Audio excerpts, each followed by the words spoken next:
Mega love shoutout po sa lahat at magandang gabi sa ating lahat mga kababayan ko. So ayun mga kababayan, pag-uusapan natin itong fake news na naman na nilalabas.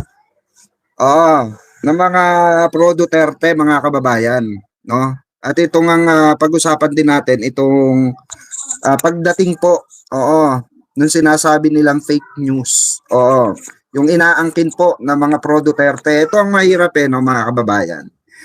Alam naman nila, walang kakayanan ang mga Duterte na gawin yung mga ganung klase ng bagay. Pero pilit pa rin ng pilit itong mga pro Duterte na to na gumawa ng fake news para sa ikasisira ng bayan natin, para sa ikasisira ng bansa natin. Ito ay talamak na ito 'di ba mga kababayan? Talamak na talaga yung mga fake news na ganito na sasabihin nila na yung dumating daw na galing Russia, yung dumating daw na galing Russia ay kung hindi daw umikot-ikot si Inday Sara, hindi raw pagbibigyan ng ating mahal na Pangulo. O, di ba mga gago? Oo, mga tarantado nga Yan lagi natin sinasabi sa mga buwaka ng inang yan. Na 'di ba, wala na pong naibigay na tamang impormasyon, 'di ba? Sa kapaligiran natin, sa sa ano natin, sa kulturang ginagalawan natin. Oo, kaya masasabi natin talaga no, pag pro DDS ka bobo ka Pag pro Duterte ka, tanga ka, 'di ba? Abnormal ka.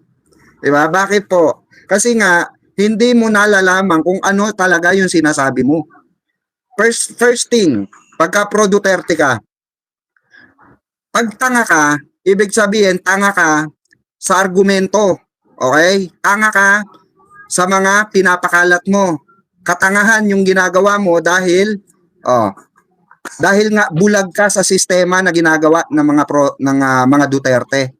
Ito na nga kahit na sa impeachment complaint laban sa kanya na hindi niya inattend na supposed to be dapat attend niya. Dahil tayong mga kababayan, tayong mga nag-aantay ng kasagutan niya, no? Na mga sangkatutak, sangkaterbang pera, limpak-limpak na salapi. Buti sana kung gabutin lang ng ano yan.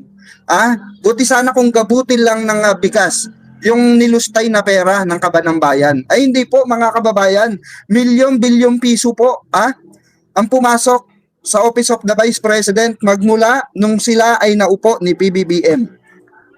Oh. At ito'y questionable. Ngayon sasabihin na naman ng mga tangang DDS, bakit yung confidential fund ni Bongbong Marcos ayaw niyong questionin? Eto nga ang katanungan doon may nag-question ba? May puki ng inang nag-question ba?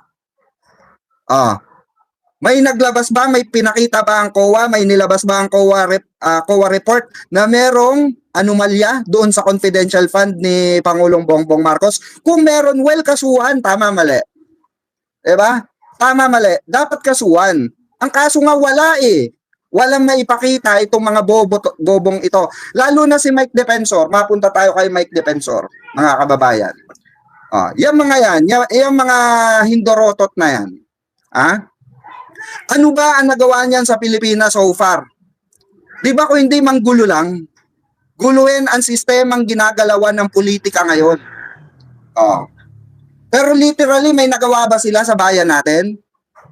Kagaya ng ginagawa ng ating mahal na Pangulo. Sasabihin na naman nila, natural Pangulo yan, kailangan magtrabaho niya, kailangan gampanan niyan yung trabaho niya. Yun na nga ang punto ron Ang katanungan doon, nagtatrabaho ba o hindi? Nagtatrabaho. Ano ang tinatrabaho niya? Yung kapakanan ng Pilipinas. Dahil nga alam niya yung tawag na or sinasabi na public service or public servant. 'Di ba mga kababayan? Yun yung pinupunto natin dito. Tulad niyan, sasabihin na naman nila, asan ang pruweba mo? Lalatagan natin ang pruweba. Tong mga puki ng inang DDS na to, nakaka-high blood to Buti na lang may kape ko. Kape muna tayo. Salamat sa munti nating asawa na talaga naman nag-effort. Please daw yan. Ayan, napakasarap ng buhay, no? So ito, papakinggan natin, mga kababayan. Itong good news galing sa ating mahal na Pangulo. Ito munang balita. Itong umatikabong na balita na to. Pakinggan natin When a sinabi, dumating na sa Pilipinas ang isang oil tanker na may kargang 100,000 or 100,000 tons ng Russian oil na binili ng pamahalaan. Okay nang ina nyo, mga DDS narinig nyo, 100K, 100,000 tons ng oil. Nagawa ba yan ni Digong nung panahon na naghihirap sa gasolina? Ang ating bansa nung panahon na naggegera itong Russia at itong Ukraine? Nagawa ba ni tatay nyong karton na gumaganon sa daig at doon na mamamatay at abo nang iuuwi dito? Nagawa niya ba yon para sa Pilipinas? Hindi. Buwa ka ng ina nyo. Mahilig lang kayong manira sa administrasyong ginagalawan ngayon ng bansang Pilipinas. Dahil yan kayo, literally. Tanungin nyo yung yung mga bosses nyo, no? Si Sara Duterte, tanungin nyo. Tawag dito si Baste, si Bading, si Bakla, tanungin nyo. Tapos si Pacboy, yung mananaksak para lang makabembang. Si Pulong Duterte, tanungin nyo. Pagtatanungin nyo yung mga amo nyo kung ano bang nagawa na dito sa sinasabi nilang mahal nilang Pilipinas. Eto, matibay na ebidensya, nagtatrabaho ang ating mahal na Pangulo. Nagtatrabaho ang ating mahal na Pangulo. Hindi kagaya ng inaano nyo, self-proclaim kayo, mga puki ng ina nyo. Self-proclaim kayo na Duterte ang gumagawa para sa bayan, wala naman kayong maipakita. Puro fake news kayo. Real talk lang. Puro fake news. Lahat ng nilalabas nyo. Pakinggan pa natin. Batay sa shipping tracker ng marine traffic, dumaong ang crude oil tanker na Sara Sky sa Nimay Bataan noong March 24. Una na sinabi ni Energy Secretary Sharon Garin na nakikipag-usap ang Pilipinas sa Russia para bumili ng langis para palakasin ang supply nito. Bukod po sa Russia, nakikipag-ugnayan na rin ang Pilipinas sa mga suppliers mula Thailand, Japan at Singapore para bumili ng langis. Samantala, bukas si Pangulong Ferdinand Marcos Jr. na patuloy ang pakikipagdialogo sa China para sa isang joint oil and gas project. Narinig nyo mga didilis, hindi na naman. Tapos sasabihin nyo na naman, urong bayag ang ating mahal na Pangulo. Iba po ang usapan pagdating sa oil. Iba po ang usapan pagdating sa West Philippine Sea. Diba? Tapos sasabihin ni Robin Padilla, ni Popcorn Padilla nyo, sasabihin nito ni Binoy, itong idol nyong mangmang sa Senado, yung bobo pa, magaling pa ang high school student kung sumagot at mag-isip, no? Ito pa sabi ni Robin Popcorn Padilla ng Senado. Kailangan daw maging independent ng ating bansa pagdating sa oil. Pagdating sa mga ganitong klase ng pagkakataon na krisis. Kung hindi ba naman mangmang, tarantado minuto rin tong idol nyo. Diba? Paano tayo magkakaroon, diba, ng sarili o titindig tayo sa sarili natin sa pagdating sa oil at hindi na makikipag-partnership sa iba't ibang bansa o hindi na bibili? Wala nga tayong reserve oil. Pinaprocess pa lang po. Yung natagpo ang reserve oil sa West Philippine Sea. Kung hindi ba naman abnormal yan? Diba, mga kababayan? Kung hindi ba naman tarantado yan, bakit ikaw bilang isang senador, supposed to be dapat alam mo yan? Diba? Ikaw bilang senador, dapat pinag-aaralan mo kung paano ka nagsasalita sa sa taong bayan. Inilukluk ka para hindi magpalaganap ng kabubuhan. Diba? Am I right? O may tama siya? Diba? Kasi po, mga kababayan, naglukluk kayo ano na natin, sige na, wag na tayo magsisiyan, nandiyan na yan. Pero ang punto rito, mga kababayan, no? Next time sana, bago kayo tawag dito, magluklok ng kagaya ni Binoy, you have to make sure na hindi tanga. Hindi bobo. Hindi inutil, hindi mangmang pagdating sa Senado. Puta, hanggang ngayon pa nga lang, hindi pa tapos sa pag-aaral niya. Puta, matatapos na termino, hindi pa tapos. Diba? Nauna, si Manny Pacquiao nga pangalawang taon ng termino niya, marunong nang sumabay. Puta, si Binoy, anong nailatag ni Binoy na batas? Tapos sasabihin niya maging independent tayo pagdating sa gasolina, pagdating sa oil refinery. Meron ba tayo niyan? Meron ba tayong tamang makinarya? Pinoproseso pa nga lang. Ang kagandahan dito sa ginagawa ng ating mahal na Pangulo, nakikipag-negotiate. Nakikipag-negotiate. Hindi kagaya nung mangmang nyo ring Pangulo noon. Na si Pangulong Duterte nyo, na sinasamba nyo, kulang na lang, himudin nyo itlog. Kulang na lang punasan nyo ng tawag dito, panyo at ipahid nyo sa may sakit yung anak. Ganon kayo katindi. Ganon kayo kamangmang. Ganon kayo, tawag dito, kapanatiko. Wala nga nagawa yung hayop na yan eh. Kaya nga pag tinanong mo mga supporter ng Duterte, kung ano nagawa ng Duterte dito sa bansa, wala silang alam. Wala silang mai-drop. Hindi nila alam. Hindi nga nila alam na ninakaw dun sa Formally scandal. Hindi nila alam. Tanungin nyo, one by one, kahit kapitbahay nyo. Magtanong kayo sa mga kapitbahay nyo. Alam nyo ba yung ninakaw na Formally scandal ni Digong nung panahon niya, nung pandemic? Hindi nila alam yan. Kasi alam nyo kung bakit?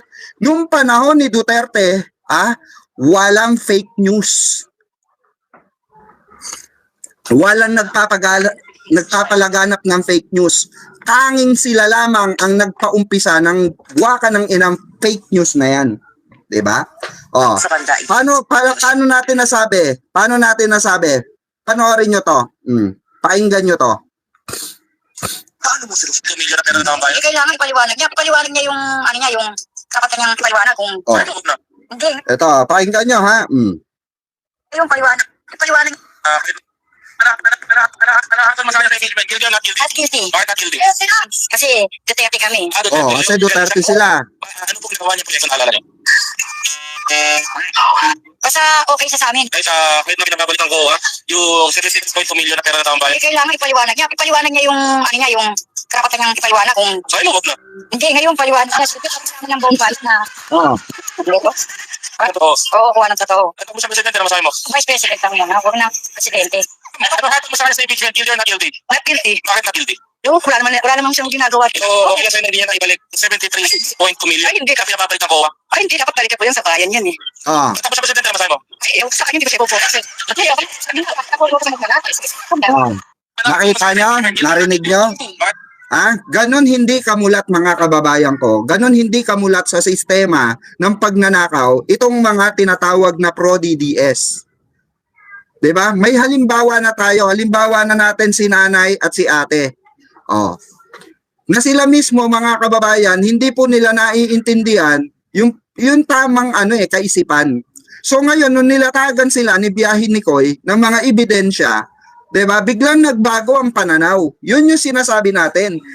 Evidence basis po tayo kasi. Ang mga pro-BBM, ang mga vlogger ni Pangulong Bongbong Marcos na sumusuporta sa administrasyong ito, mga kababayan, kami mga vlogger ni Pangulo. Kami po ay naandun kami sa tamang sistema.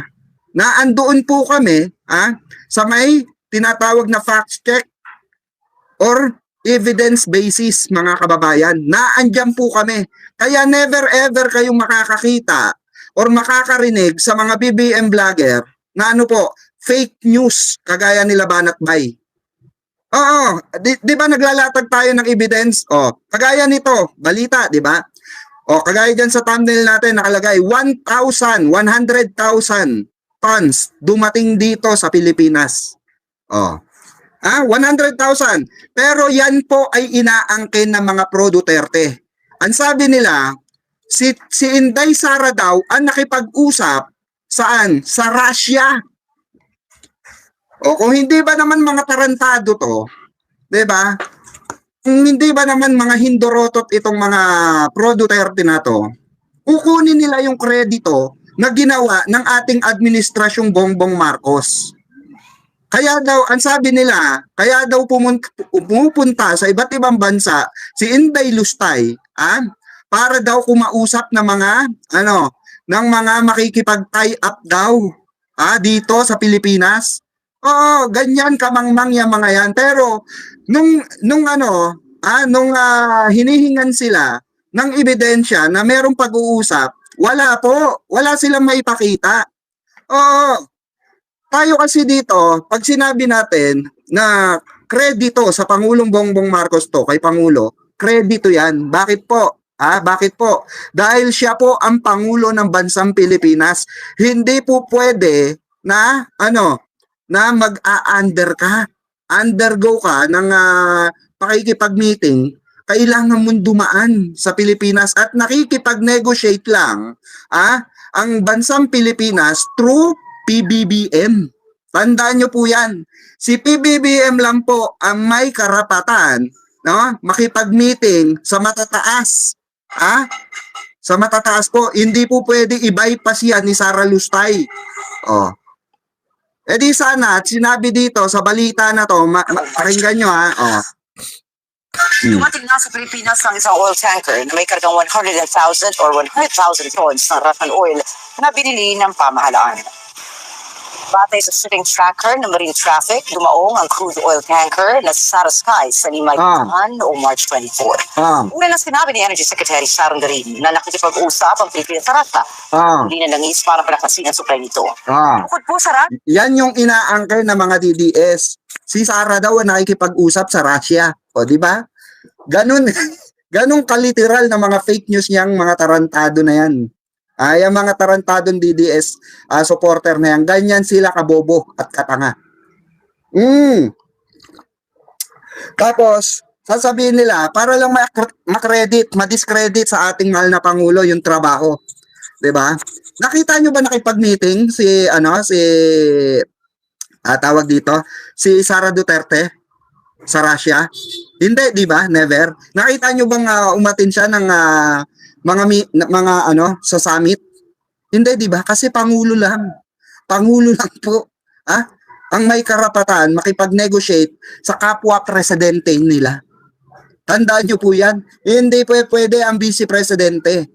O kaya tigilan nyo yung ka-fake newsan nyo, mga didilis. nakikipag-ugnayan na rin ang Pilipinas sa mga suppliers mula Thailand, Japan at Singapore para bumili ng langis. Samantala, bukas si Pangulong Ferdinand Marcos Jr. na patuloy ang pakikipagdialogo sa China para sa isang joint oil and gas project. Baka mamaya, pag meron na naman lumabas, eto pangungunahan na natin ng mga didilis. Baka na naman, pag meron dumating, pakinggan nyo baka na naman pag may dumating na langis dito, sasabihin nyo na naman si Inday Lustay ang nakipag-usap kay Xi Jinping. Hindi po ganon. Si Pangulong Bongbong Marcos ang kausap ni Xi Jinping para mag-tie up joint, no, sa pagkuha ng langis sa ibang bansa. Baka sabihin na naman ng mga DDS dyan, iba talaga mga Duterte. Iba talaga mga Duterte. Sasabihin niya mga yan. Tapos, eto pa malala mga kababayan. Yung recently na pinauwing mga kababayan natin na nasa Middle East, na inaangkin, na wala daw ginawa. No, pinauwi lang daw, ganyan-ganyan, wala naman daw talagang ginawa.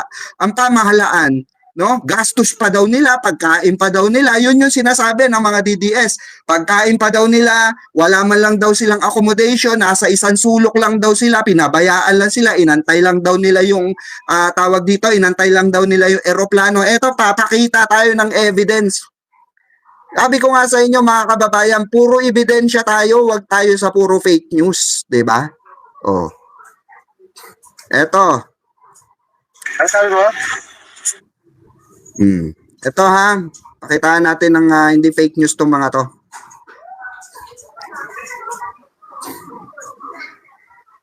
Asa na yan?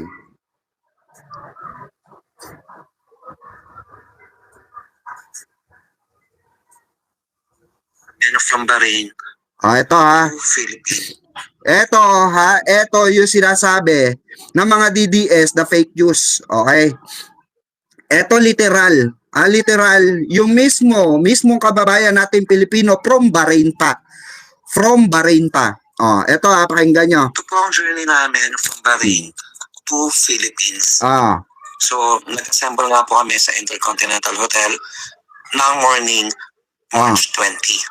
At of course, isinakay na nga po ang aming mga luggage. Dito nga po, nagsimula na kaming magbiyahe from Barin to Causeway at doon po pakinggan nyo. exit at mag-entry naman kami sa Saudi. So nag-exit kami sa Bahrain, nag-enter kami ng Saudi. Ayan nga po, inabot na kami ng gabi.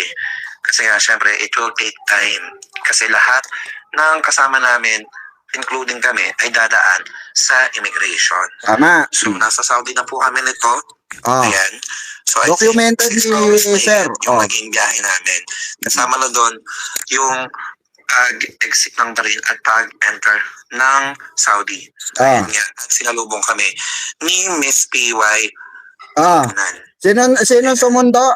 Sinong ano, wait lang Sinong sumundo, mga kababayan? Tauhan ba ni Baste ang sumundo? Diba ang sabi ng mga DDS, si Basti daw ang nagpadala ng eroplano through Saudi Arabia at nagpauwi ng 400 plus people na mga kababayan natin. Sino sumundo? Tauhan po ng ng mismong Pangulo.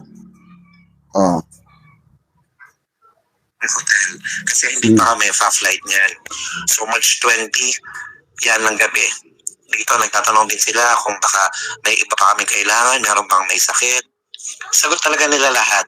From accommodation, ito yung accommodation namin doon. Tignan nyo. Overnight kami noon, 21. Almost 2 nights kami kasi 22 yung flight namin. Ayan si Karayan. So apat kami sa room, meron namang iba 5 sa room. Narinig nyo? Taliwas po dun sa pinapakalat ng mga DDS na pinabayaan daw sila. Kasi may mga nakasakay na didilis dyan may mga nakasakay na didilis dyan. At sila mismo, ang sabi raw nila, pinabayaan daw sila. Buti na lang, nandito si Sir na nag-vlog. Pinipicture niya, mga kababayan, sa vlog niya, ni Sir, ni Kabayan, yung journey nila pauwi ng Pilipinas. Diba? Ayan Tapos sinabi, sagot lahat ng pamahalaan ng gobyerno. Buwaka ng ina nyo talaga mga DDS kayo. Ka-fake news ang lagi ang dala nyo, ang bit-bit nyo sa Pilipinas. Okay ng ina nyo. Yan nga po, sagot din nila yung so from the moment na dumating kami doon, evening, may food na agad. And syempre, breakfast, lunch, and dinner. Hindi lang yun, actually, pinakain din muna nila kami bago kami umalis. Pinakain pa raw bago umalis. Nagbabiyahe, may mga food din silang binibigay and water. Talaga hindi sila nagkulang na pag-aalaga sa amin. Dumating na yun. Hindi raw nagkulang ang ating pamahalaang gobyerno sa pangangalaga sa kanila. Puki ng ina yung mga DDS.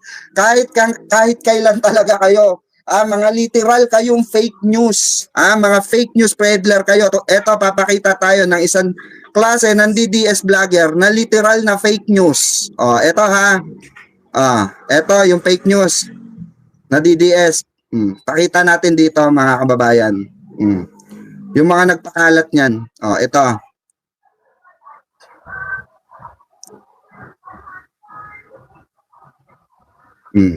Ito. Guys, wala lang na. Pakinggan nyo ito mga lingista. Ang alam nyo lang ay paninira. Pinanggalan siya ng kakayahan kung gawin natin yung pagiging vice presidente. Nagka-aware po pa kayo sa mga nangyayari dito sa Middle East. Alam niyo po ba na maraming naipit sa gera ng mga OFW dito na gustong umuwi ay hindi naman makauwi. Kasi walang biyahe, walang masakyan.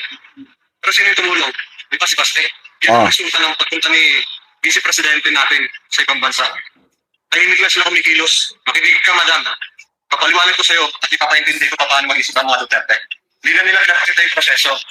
Kasi walang proseso. Ayun yung resulta. Hindi raw pinapakita ng mga Duterte ang proseso. Kasi nga wala naman talagang puki ng inang proseso. Wala namang alam yan kung hindi mga magnakaw. May simpleng simpleng confidential fund kung tutuusin mga kababayan. Kung wala naman siyang nilustay na 125 million at higit pa, no, yung mga recent last year na confidential fund niya, simple lang yun mga kababayan. Kung tutusin, wala ka nilustay, kayang-kaya mong puki ng inang sagutin yan. Pero bakit hindi masagot-sagot ng mga Duterte? Ang tatay niya, hindi rin masagot yung bank account niya. Yung 5 billion na lang, 5 billion na lang mga kababayan. Hindi masagot ni kasi ang sabi niya mahirap siya eh. Ang sabi niya natutulog siya sa puki ng inang kulambu niya. Na nagbe-birthday siya na kanin lang ang cake niya. 'Di ba? Tapos sasabihin ng mga pro Duterte, mga kababayan, sasabihin nitong vlogger na to, vlogger-vloggera na to, vlogger wannabe, o na literal na fake news, 'di ba? Sasabihin hindi daw nakikita ang proseso, hindi raw pinapakita ang proseso, wala kasing proseso, tanga. Hindi na tayo magpataka kung bakit lahat ng OFW pabor kay Bibi Sara. Diba? Yung mga Duterte gumalaw, tahimik lang. Alam mo, kabayan, kawawa ka. Literal, kawawa ka. Kawawa ang utak mo. Kinain ka na ng sistema ng fake news. Ganyan nyo pinapalamon ang pamilya nyo. Sa ka-fake newsan. Biruin nyo, kumikita kayo sa ka-fake newsan para lang may ipantustos na extra sa magulang nyo, sa mga anak nyo. 'Di ba? Pero eto, literal, meron tayong ebidensya rito, mga kababayan, na kung saan mismo ang mga nakasakay doon, mga kababayan, ang naglabas ng ebidensya na kung saan sila ay talagang inasikaso. Dito na kami sa airport yan. Pagdating namin ng airport, pinapila lahat ng OFW at para naman sa check-in. Ayan, bali yung baggage nga pala is dalawang Yes, boss. Basta DDS, bobo. At 7 kilo na hand carry. By the way, banda nga po pala kami sa Bahrain, kaya may madala kaming instruments. At lahat ng bag nilagyan ng priority tag. Ito, papunta na kami sa pinaka-gate. And syempre, masaya kami kasi uuwi na kami. Sino ba naman ang pipiliin na nasa gitna ka ng gera, di ba? Tama. Syempre, mas pipiliin mo na mas kasama mo yung mga mahal mo sa buhay. Correct. Kami kasi napakalapit namin sa pinagbobombahan. Kaya nag-decide na kami na umuwi. Meron pa naman kaming work sana after ng Ramadan. Kaso hindi pa alam kung ano magiging business o kung mag-o-open ba. At ito na nga, nakalap rin kami ng Pilipinas. Kali sa Villamor Air Base po lumapag yung plane. Doon kasi sasalubungin kami ng mga army, lahat ng sangay or agency na tumulong sa amin gaya ng Philippine Embassy, OWA, DMW, DSWD at iba pa. Sa plane pala, dalawa din yung food. All in all, sagot po lahat ng government natin ang transport, ang food, ang accommodation. Ayan nga, talagang walang tigil sa pagtatrabaho si Miss PY Kauman. And ito, ready na kami bumaba. Sinalubong natin pala kami ni Mr. Hans Leo. Siya ang sekretary ng DMW. Nag-manual scan na rin sila para less hassle na rin sa aming mga OFW. At ito, bumaba na nga kami dito sa plane. Wait lang abangan natin mga kababayan. Abangan natin baka makita dito si 'di ba? Baka makita si Butanding. Si Baklang Butanding. Si Baste Duterte. Baka makita natin 'di ba? Baka extra siya tignan natin hanggang dulo. Ito lahat mixed emotion, masaya, merong mga kasabay kami na naluluha kasi syempre pauwi na sila. Actually, hindi lang Bahrain ang kasama namin dito na mga OFW, mga taga Kuwait, meron kaming kasama taga Qatar, may kasama din kami taga Riyadh, meron din Alcobar, at iba pa. So talaga namang napakadami namin. 300 plus po kami na lahat ay OFW. Pagbaba nga po namin dito ay sinalubong na kami ng lahat ng sangay ng government na mga sa isang eroplano lang yon mga kababayan. Diba? Sa Villamor Air Base po ito. At syempre, talaga namang napakasaya ng lahat. Hindi lang kami. Makikita mo din ang ngiti ng mga sumasalubong sa amin. Dito din po pinapunta yung merong mga sundo. Sa mga walang sundo naman, nag-provide din sila ng sasakyan papunta doon sa Kabayan Hotel. At pagdating sa Kabayan Hotel po, magbibigay naman sila ng transport para makauwi din po ang lahat. Yan. So, pagdating namin dito, yan yung mga sumalubong po sa amin. And kagandahan po niyan, meron pong financial assistance Ah, ang OWA at DMW para po sa lahat. So dito lang kami nag-process noon habang hinihintay namin si Pangulong BBM. wow. Nagstay pa po kami dito ng ilang oras. Ano mga DDS? Ano mga DDS? Katok. Kudos kay kabayan mga kababayan ko. Okay, kudos po sa ating kababayan na nag-ano nito sa TikTok. Axel Gomez po. Ayan, paki-search na lang po. Axel Gomez 1414. Okay? 1414. You know, we do that better than anybody. I bet you got it twisted, you don't know who to trust. So many player hating niggas trying to sound like us. Say they ready for the front, but I don't think they know it. Straight to the depths of hell is where them cows going. Well, all you still down